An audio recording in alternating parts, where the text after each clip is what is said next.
Ang kapal ng mukha ko kasi sinabi kong anak ako ni David na anak ni Abraham. Naalala ko yan kasi nag-aral ako sa San Francisco Elementary School. Tapos, grade 3 kami nun. So, baka maaalala pa ng mga classmate ko, no? Makita nyo yung content ko na to. Ngayon, yung isang classmate ko yun, kind of bully siya. Malakas talaga yung loob niya. Part siya ng LGBTQ plus A plus. Ano na ba?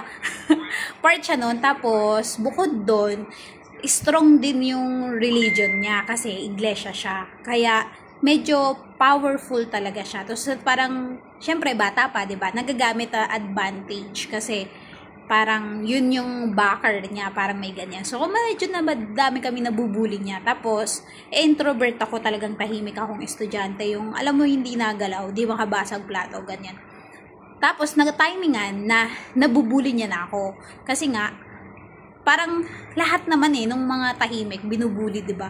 Tapos, sabi ko, bakit ba? Sino ka ba? Ganyan. Kasi diba yung mga bata, ganyan na yung mga ano. Bakit? Sino ka ba? Sino ka ba, ha?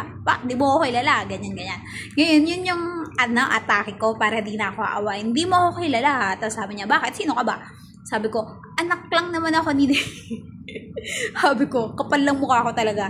Sabi ko, anak lang naman ako ni David na anak ni Abraham. Tapos yung mukha niya talaga like, parang naging clueless yung mukha niya kasi wala siyang ka-idea. Ako rin naman, hindi ko rin yun kilala noon. Pero basta, nasabi ko lang siya na ganyan. Tapos, nung nakita ko yun, never niya na akong inaway. Tapos simula nung nag-high school kami, nagiging classmate ko siya, ilang na siya sa akin. Parang tumatak sa utak niya yung ganong naging away namin.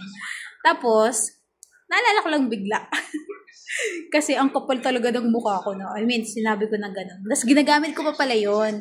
Kasi sa Alhambra kami natira. Sa Frisco, malaki siyang compressed area na medyo madaming bata na nang away-away sa'yo. Ganyan. Ayun din yung sinasabi ko. Hindi niyo ako kilala. Anak ako ni David na anak ni Abraham. Ayan yung mga pangbato ko talaga dati na sagot na talagang hindi ka nila aawayin. Kayo ba?